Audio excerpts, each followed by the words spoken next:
In a world of complex and overwhelming challenges, the Inspirational Insights podcast provides a shift in perspective. Dive into the minds of brilliant thinkers, creatives, and edge-riding leaders who have adapted their thinking and leadership practices to match today's perplexing challenges.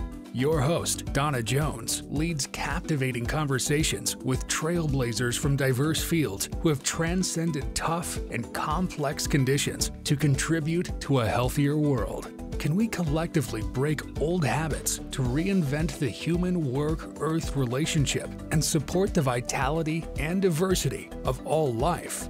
Harnessing agility, embracing possibilities. Welcome to the journey.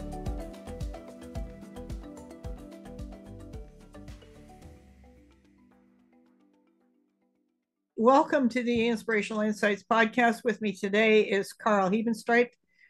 We are talking about personal growth for business, which is well-timed given that there's a number of volatile, interesting factors going on in the wider world that compel business to be a lot more aware, a lot more intentional about why it exists, how it treats others, including their employees, and how they function in community and role in the wider world. R.Karl, you have done quite a bit of work with personal growth for business using the Enneagram. You did your dissertation in it. Tell us more about your experience with something like the Enneagram. It's taking all of these subliminal decisions that we make and the expectation that people can read your mind and making it more overt and clear, up close and present. Tell us more about that. Yeah, thank you, Dawna. Yes, you're absolutely right. There is a more focused movement on leaders becoming more self-aware of how they're showing up, realizing that what they've been doing in the past may not necessarily be working. We've had so many different examples. We had quiet quitting, and there's quiet vacationing, and now there's loud quitting, and there's all these different things that are going on because, as you said, people can't read each other's minds. And when we can't read somebody else's mind, we just automatically think that, oh, they think the way that we do. They like the same things that we do. They're going to approach challenges and decisions the way that we do. And they don't really tap into finding out more about the differences, the diversity in perspective and needs that other people have. And that's where we get into trouble. We get into trouble because we expect something of the other person that the other person doesn't even know that we expect, because it's never been explicitly told to them. Everything's just an implicit bias. Everything's an implicit bias until we focus attention on it to figure out what our own implicit biases are, make them explicit, and also find out what expectations we have of others and what they have of us. So I think all that can be accomplished through the Enneagram and through just having more deep conversations and one-on-ones with each other, so that we figure out where each person's coming from and how they want to be treated, how they want to be worked with, how we will work out any challenges that we have, which we will have, and that knowing that the other person is not doing something to hurt us on purpose because they're evil. That's not the case most of the time. If they are healthy individuals and they're operating from a perspective of doing well and doing good and having positive intent, then we just need to give them that grace and figure out what's going on and why they may be operating in a way that we're not expecting.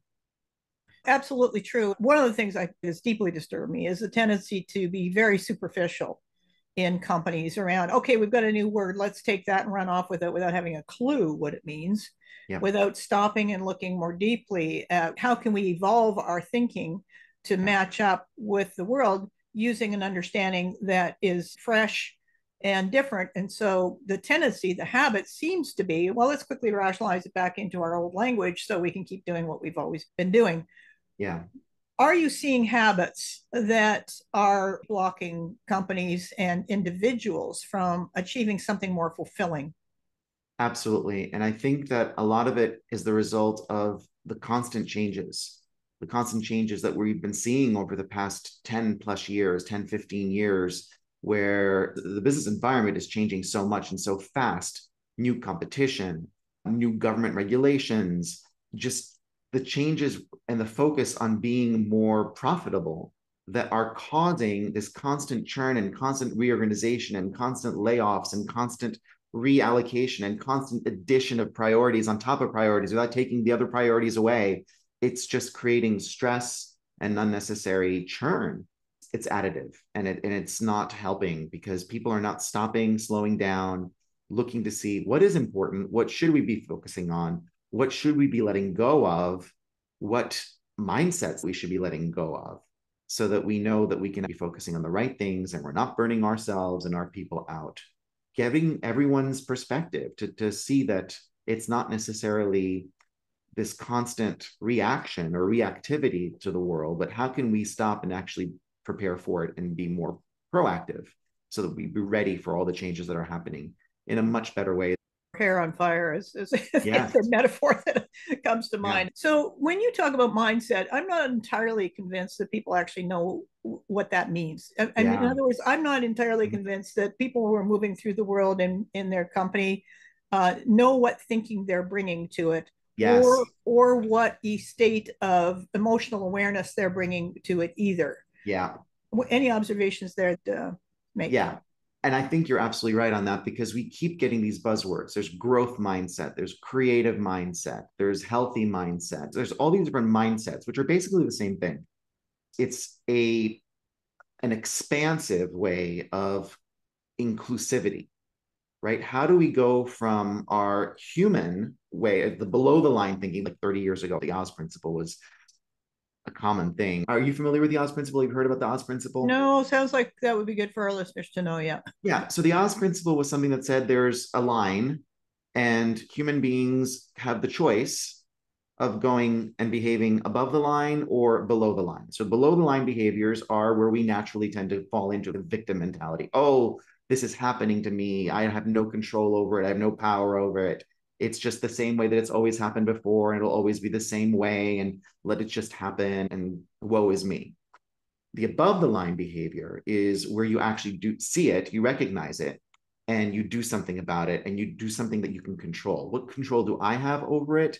What can I take ownership of? And what can I enact and take control and do, so that it's a positive outcome rather than me sitting in this lamenting woe is me category below the line. And many other future models have used that and called it different things. Oh, the above the line is now the creative mindset or the growth mindset. Below the line is the reactive mindset, or unproductive or unhealthy mindset. The Enneagram calls it integrated versus disintegrated, or healthy versus unhealthy. It's all the same concept of saying, let's not fall into our human patterns of just accepting things and going and doing things the way that we used to do them and basically achieve the same results, which are not productive. Let's take control and ownership and look at things through a positive view of what we can actually do, as opposed to a victim mentality. So how do we access the high side of each of our energies and our perspectives, rather than fall victim to the low side? And it takes effort. It takes concentration and focus to do that, because our natural tendency as human beings is to go below the line. That's, I think, quite intriguing, because I guess a combination of things is coming to my mind. One is vision gets you out of it. If you have a sense of aspirational vision, a sense of, you can call it intention, even there's a bunch of language around it, but the idea being, if you can see somewhere you want to go, then you can pull yourself through that, transcend through that bottom to top level, victim to co-creator level, because you've got something to work with, the North Star, whatever you want. There's that element of it. The other one is that the pressures and the tensions that people are under and their companies are under, I don't know about you, but I'm feeling right now that it's just like a sense of complete overwhelm. Yes. Just sense of exhaustion, fatigue, save us. That's the victim mentality. So how do you move through it?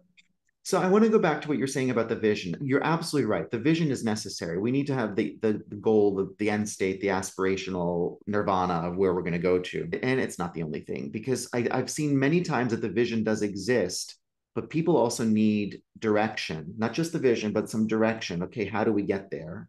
How? And they need the environment to be psychologically safe, so that they can actually contribute their input and say, hold on a second, I think I have a better idea. We can get there faster, or we didn't include this, and this is going to be really important for us so that we don't fail. a lot of times, because people are exactly in that situation that you described, where it's stress, it's just overwhelmed, they're not in the healthy space. They can't get to the healthy space, and they're in that reactive survival mode below the line, where they're not allowing that inclusivity to happen, that creating that psychologically safe space. That needs to happen as well. That safe space, that psychologically safe space needs to happen in addition to having the vision and maybe having some direction as well. That's really the impetus of what we're asking for people, inviting them to create, help create that. Step back, pause. Don't just react just out of the unhealthy, unproductive, below the line way. Make sure that what you're doing is not just an automatic response that you're just accustomed to and wired to do, but it's something that's well thought out. And you've taken into consideration, hold on a second, I can't do this alone. I shouldn't be making this decision alone because I don't have all the data and I don't have all the right perspectives because I'm only looking at it through my lens. Let's open it up. Let's include other perspectives to make sure that we are going to be successful. Yeah, it may take a little longer, but we're going to get a much better outcome. So that capability to admit that, to say openly, I don't have enough perspectives. I need to go searching for preferably very diverse perspectives, preferably ones that conflict with my own. Don't you think that takes a measure of humility? It does. And what surfaces that in your experience? How do you pull that forward and say, okay, let's take a look at it through that? So that there are a couple ways that's made to happen. The ego definitely gets in the way. So getting the ego out of it and saying that, no, you don't have to be the savior. No, you don't have all the answers. There are other people who can contribute and help. You don't have to do it by yourself, right? Sometimes people may have the self-awareness to say, yep, I'm feeling it. I'm feeling where I get when I'm stressed out and I need to get out of this myself. Sometimes they don't know that. They don't have the self-awareness yet. And sometimes we'll see what happens is people will physically get sick. Something will happen to them that causes them to physically get sick because of all the stress, and then they get it. Then they're forced to get it because their body says, nope, not going to keep going and doing this because I can't. The light bulb goes off and they say, I can't keep doing this. I don't have the ability to keep doing this. And I don't have to because there are other people. There are other people that can do this with me and I don't have to do it alone. And guess what? When I include other people, it's a better outcome. It is a better outcome. Durable. Yeah. Yeah. More durable, more sustainable, and it works. It's not one of those many action items that sits on the shelf because no one's engaged with it or has the energy to move it forward. It wasn't imposed on them. They were part of creating it. So they understand the why of it and they understand how it came about. The outcome may be totally different from what the original person conceived or thought it would be when they were doing it on their own. It's a better outcome because it has more perspectives in it. And as you said, the sustainability. Tell me, how does the Enneagram support? Well, let me back up a sec. I was talking to a colleague of mine a little while ago, and he said what he's starting to hear post-COVID is people saying stuff like, well, I'm so glad that's over. Now we can forget this engagement stuff and just get back to business. And I thought, oh my gosh, how do you run a company when you're running around with thinking your head is the only part that, that matters? So probably about 20 years ago, there was a book called Head, Heart, and Gut Leadership. It's exactly what you're talking about. And it's scary when you think about that people only access one of those three components, leaving two other components just behind. So you're absolutely right. So getting people to understand that it's not just because some people might be just action all the time and forget about thinking. They're just taking action without thinking. And some people might be just be feeling all the time without doing the others. So what I like to do and what I found to be the most impactful and easiest way for people to receive the Enneagram and understand it right off the get-go is breaking it down into those three components, the head, heart, and action centers, and saying, guess what? I don't care what your core Enneagram type is. Let's just look at the three different variations, the three different ways of accessing your head, your heart, and your gut. And you will do that. You will access your head, you will access your heart, and you will access your gut or action center in one of these three ways. Let's just see what they are. And I don't care. They haven't taken any tests. I haven't even spoken Enneagram. It's just three different styles, three different energies of accessing these three different centers for a total of 9. 3 times 3 is 9. So do you want me to take you through it? It's real. Sure. Let's do it. Okay. So let's do head, heart, and gut, right? That's what the model was. So we'll start with the head. We're going to talk about points 5, 6, and 7. And again, we don't even have to call them 5, 6, and 7, but that's what they are in the Enneagram. One of the styles, type 5, which is the observer or analyst, is all about objectivity, taking in information objectively, looking to see the logic, the rationalization, the evidence, the precedent, the background, everything. Let's bring it together. Let's make it make sense. Let's put it into a model. And this is what we're going to work with because it's going to predict what's going to happen. And if it can predict what it can happen, I will know how to show up and I will look competent. I will not look foolish. That's one way of accessing your brain, your head, your thinking style. Another way is, you know what, that's all well and good, but I want to be safe, comfortable, and secure. And to do that, I need to look at the worst possible case scenario that's going to happen. So I need to look for the dangers. And in doing so, I'm just not going to look at them and say the sky is falling. I'm going to have a backup plan. I'm going to create a contingency plan, a backup plan. I'm going to be safe. If that sky does fall, I have a backup plan. And the other style, the 7, now we're talking about the 7. So the style 6 was the loyal skeptic. The energy around the 7 is optimism and exuberance and abundance and opportunity and excitement. And it's all about what positive things can happen. What can we take advantage of? What can we connect to? So you can ask which one of those 3 styles do you subscribe to, right? For your thinking style. This is where I get challenged because I say, well, take a little bit of this and lop off the second part and then a bit over here. And that's right, because we do have all 9 styles within us, yet one of them tends to be more dominant in each of those centers. Yeah. Well, for me, it would be the last one, the 7. The 7. Now you have, guess what? Fantastic. You approach the world in your thinking style through the lens of 7. Others do it through 6, and still others do it through 5. So it's great to know this because not everyone's going to be approaching it through the 7 lens. There are 2 other styles that you can consider as well. And they're good, and we need them because they give us value. They give us important information that we need to also consider in addition to our style 7 style, core type or core style in that area, in that center. And like you said, you're able to see a little bit of this and a little bit of that and a pinch of this. So that's good. Some people just look at it through their lens and don't consider the others. But when you're able to also take in those other perspectives as well, that's when you're starting to round it out and integrate the other perspectives. That was the head style, the thinking style. Then we have the heart style, feeling style. So there we have the styles 2, 3, and 4. You don't even have to mention those, but you can say one of the styles is the type 2 style, which is the helper, considerate helper, giver. And it's all about outwardly focusing attention on other people's needs. What does Dawna need? What does she need right now? Does she even know that she needs it? But guess what? I know that she needs it, so I'm going to help her. I'm going to give it to her. I'm going to give her the help. She didn't ask for that help, but it doesn't matter. I'm going to give it anyway, which may not have the results that you may intend, but still, that's what their focus is, external and helping other people.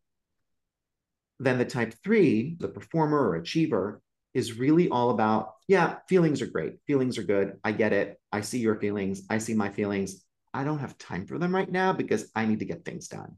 So I'm going to focus on the goal, and these feelings, we can just shelf them for a while, okay? Which is not necessarily a good strategy, but it's a strategy. Type 4 is more about the romantic, the artist, the individualist, very creative. It's all about feelings and emotions and feeling their own feelings, feeling other people's feelings, having empathy. So it's really about that deep, deep feeling connection and wanting to connect, but not feeling understood, just being in the drama of the feelings. Those are the 3 different feeling styles. So if you had to pick which one was most relevant for you as your core, which one would you select? Again, I can hear myself in the first one, but obviously because I'm highly sensitive, it's going to be the third one.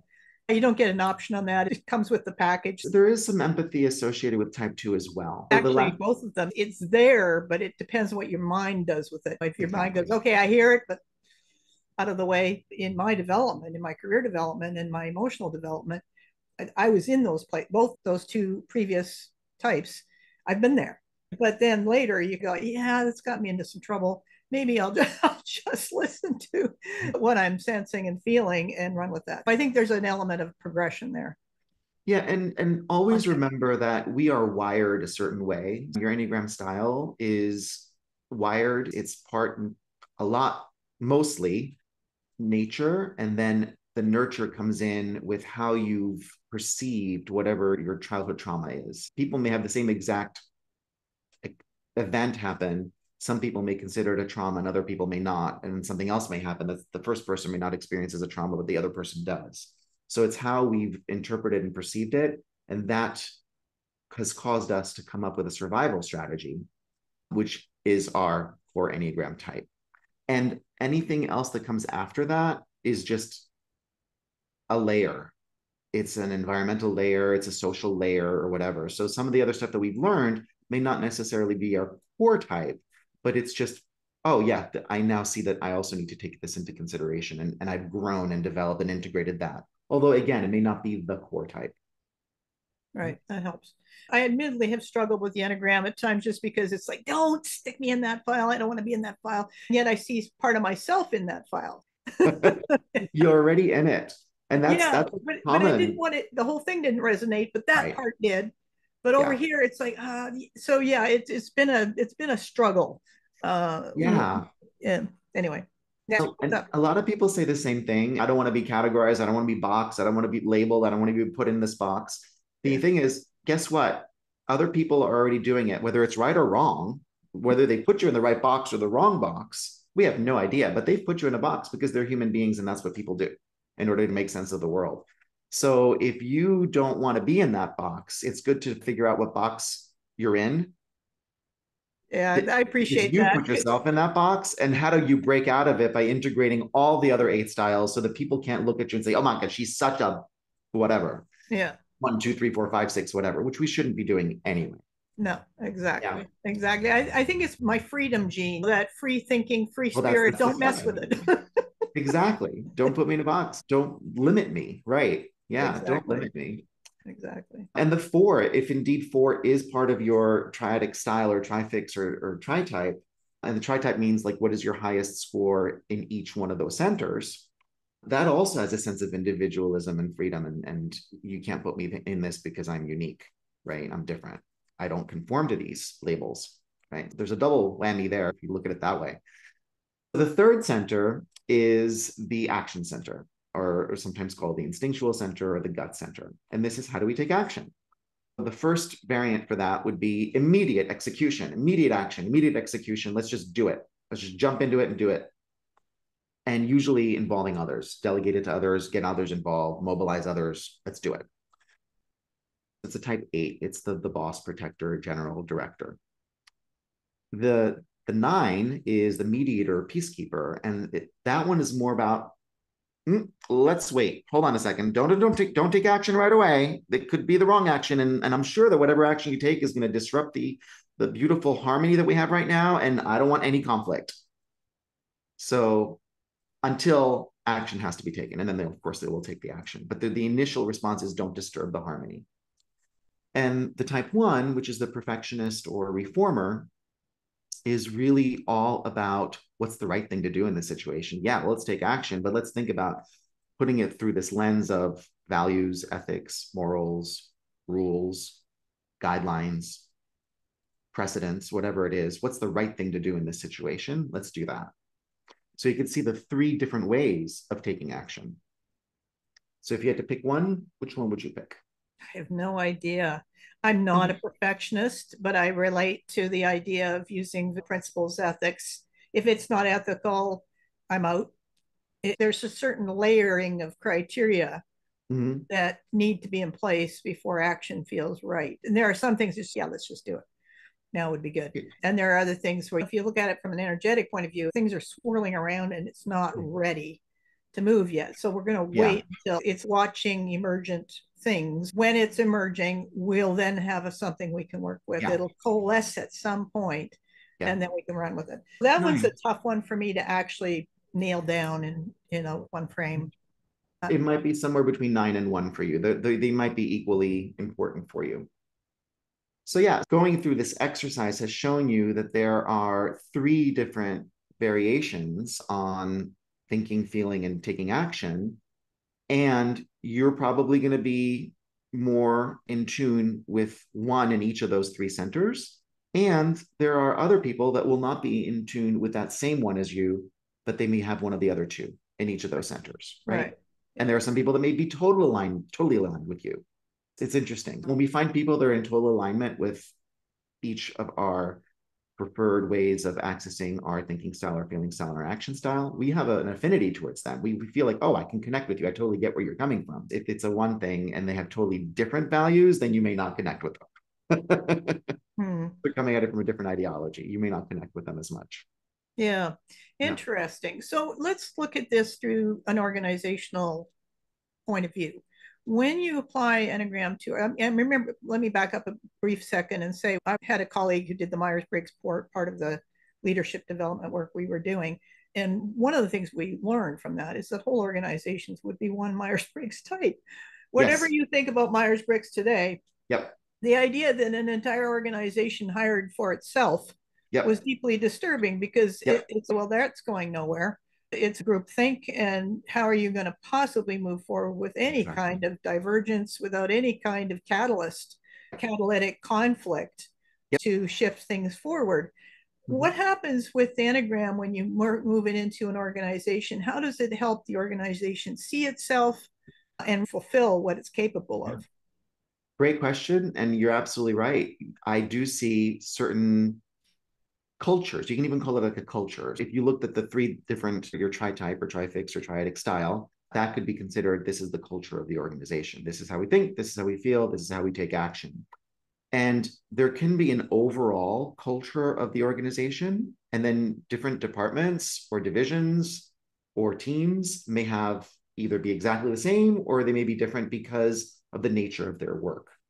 Then that's where, as you described it, the hiring bias came into play. I'm going to hire in my own image. I feel more comfortable with this person. I feel like we're connecting. So I'm going to hire this person. And that ends up being a mini me, the exact same way of thinking. And you're not being able to access all of the different energies and styles and perspectives that we need in order to be able to really deal with any new problem or challenge or situation that comes into our world from the environment, from the business competition, whatever it is.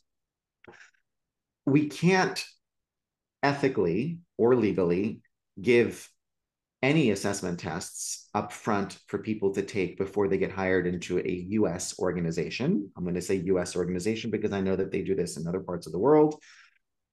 First of all, it doesn't matter what the person's personality is or motivation is. Their ability to flex and access other points is what matters. And we're not going to be able to see that if we just label this person, oh, this person came out as a 1 or a 2 or 3 or a 4, and we need more 1s or 2s or 3s or 4s, so we're going to hire them. But we don't know that. First of all, we don't know if the test got it right. We don't know if they're self-aware enough when they took the test to give the information to get it right. There are so many different variables. And the other thing is we don't even know if they care, if they're passionate about that role or job. If they're not passionate about it, they're not going to succeed anyway. So there's so many different things and variables that come into play that we should not be using any personality or motivation assessment in the hiring process. What we can do is make sure that we're aware of our hiring biases and make sure that whoever we're interviewing is able to really approach everything from multiple perspectives and not just one. And that's what we need. Excellent. How does this inform decision making? Because first of all, a lot of decisions are just running on autopilot. They're running around in circles doing the same thing they've always done because that's what seems to have worked according to the myth. When you bring in the Enneagram and you bring in some greater self-awareness and some understanding of diversity as being a critical part of fulfilling any kind of mission or goal in the organization, how does that directly get wired into decision making? Yeah, that's a great question because that's usually one of the next steps. When I introduce the Enneagram, it can be one of a couple of different ways. Either I've done executive coaching with a leader and the leader wants to cascade it to their leadership team, their direct reports, and then we do a team session, and then we find out everyone's Enneagram type as well as what is the culture of the team and what does that mean? What is a strength of that and what is a limitation? What is a blind spot? How do we work through that? Then, of course, they'll probably ask, what's next? How do we make sure that we sustain this, that we integrate it into other parts of our work? Decision making is a huge part of that. If we recognize that we are, I'll just pick 378, we're a 378 organization. We access our arts through 3, our thinking through 7, and our action through 8. And that's what we traditionally reward in the Western world for leadership. And a lot of times we do see 378 as being a dominant cultural style. How are we paying attention to the other 6 perspectives and energies and insights that we're not naturally attuned to do? Here is where I actually say, let's create a checklist. Let's just put it through a checklist and say, what do we learn from the type 1? What is the value of the type 1? Type 1 is going to ground us in, well, what is our mission? Is this the right thing to do? Is what this decision that we're about to make, is it the right thing to do based on our company vision, our company mission, our company values? That focus on quality. What is it that we say that we're going to do? Is this aligning with that? Perfect. Let's go on to the next step. Type 2 is going to tell us, let's reach out. Let's look out into our connections, our stakeholders, our customers, our employees, our board of directors. Do they need to be involved? Do we need to get insight from them? Do we know what they want? Is this going to be in line with that? How is it going to affect that? How is it going to impact them? Great. We've taken that into consideration. Next step, energy from 3 is, what's the goals? What are the goals that we've set for ourselves for this organization? Does this decision help us meet those goals? What about, hold on a second, what about our brand and our reputation in the industry? Is this going to tarnish it? Is it going to support it? Is it going to move it forward? Fantastic. Is it efficient? Do we have the budget for it? Great. Let's move forward. Type 4, which is very absent in corporations and for-profit organizations, is what's the niche? What's the differentiator? How can we be unique and different? Is it an elegant solution? Can we get a patent for it? Do we want a patent for it? How are we different in this? Or is this just like everyone else? Are we just mimicking someone? Are we just being a me too? Type 5 is, now we're getting into the thinking center. All right, let's look at the data. Do we have the data to say that this is viable? What's the evidence? What's the logical way to, what's the rational way to move forward? Great, makes sense. We won't look foolish. Let's move forward. Type 6, hold on a second. Did we think about if things go wrong? Do we have backup plans? Do we have contingency plans? Great, let's move forward. Type 7, all right, what else can this do? Is it just a one-time thing, or does it help us expand and have other opportunities and take advantage of other opportunities? How can we create excitement around this for that? Great, it can help us do that. Fantastic. Type 8, let's do something about this. Let's execute on it. Is it within our domain? Is it within our scope? Do we have power to control this? Fantastic. Let's execute on it. Type 9, hold on a second. How does this fit within the whole ecosystem? How does it fit in the whole systemic way of looking at it, and how can it be sustainable? How can we keep this going? If you take those 9 different perspectives, those energies, those insights that each of the 9 Enneagram types gives us, you are guaranteed to make the right decision.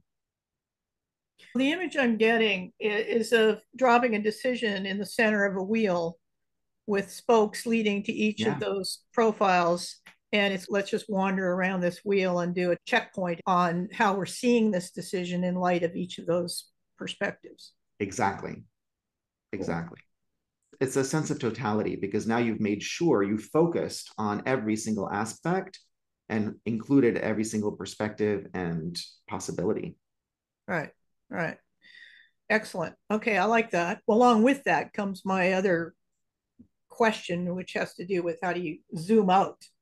What's the catalyst for, now that you've done that, to say, okay, let's contextualize this within the wider context, whether that's the world or the state of the economy or whatever you zoom out to. Yeah. How do you work with, or do you just use the Enneagram as a foundation and then start shifting perspective as part of the next step in terms of contextualizing what you're doing and making sure that it all fits in that sense?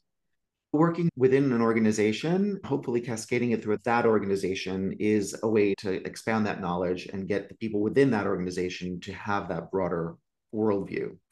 People will ultimately leave that organization and go to another organization and take the Enneagram with them. And then they sometimes reach out to me and say, can you help us cascade it in this organization?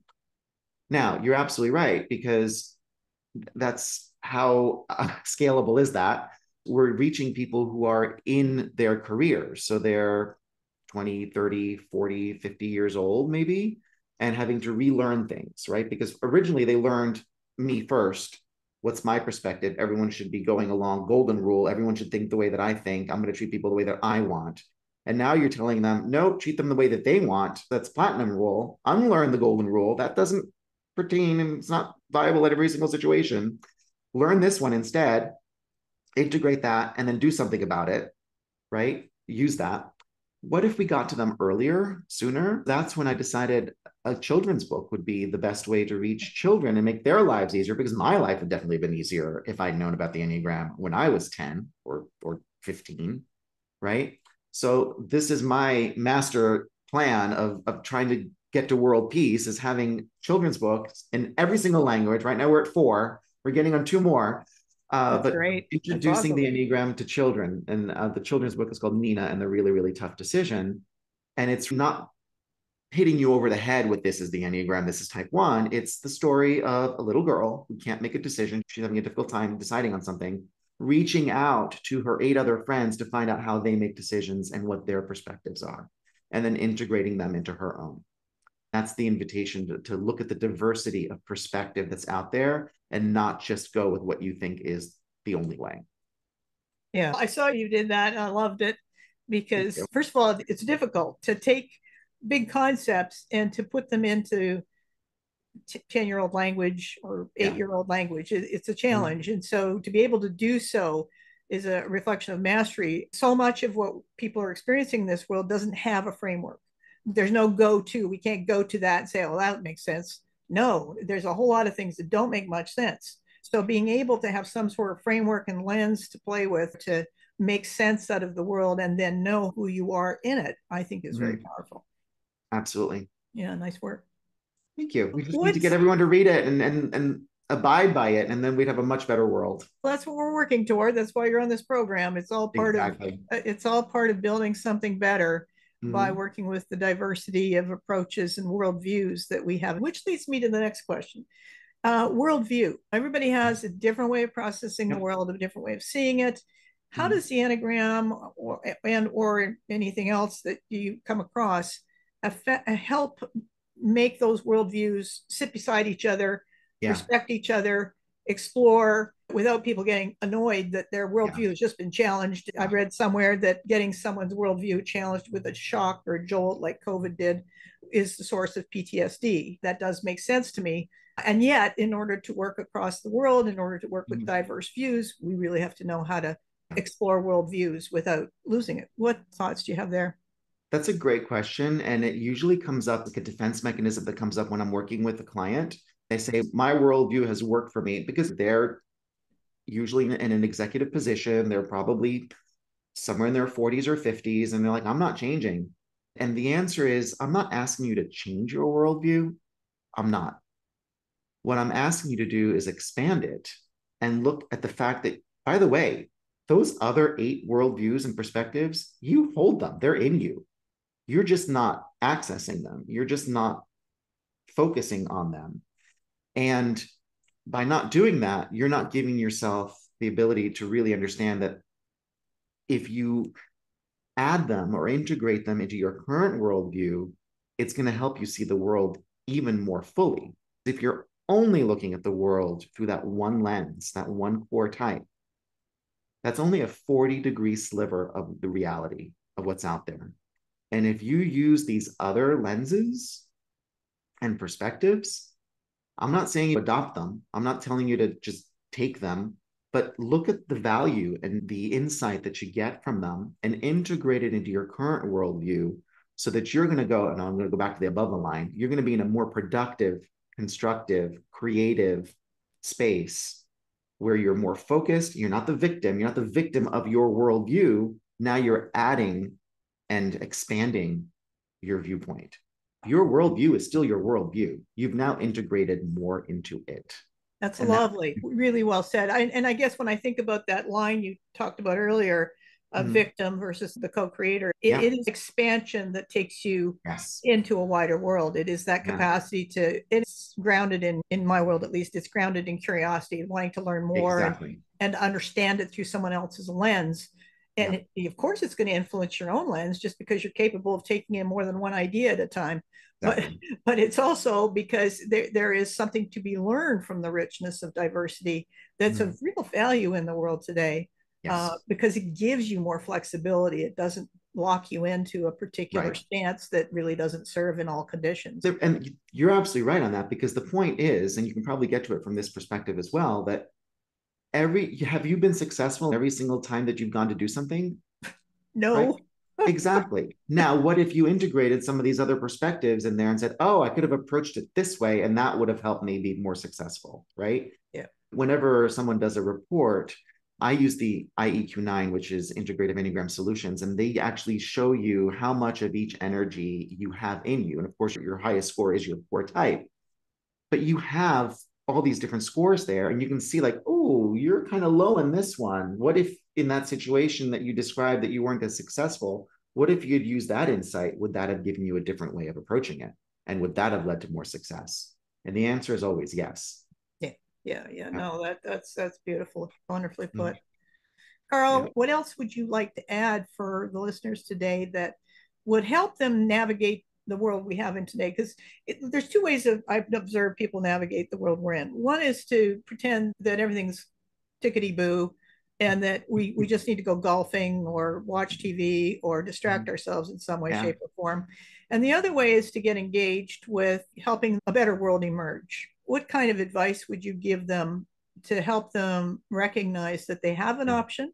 People have an option, companies have an option, and it doesn't necessarily serve by playing small.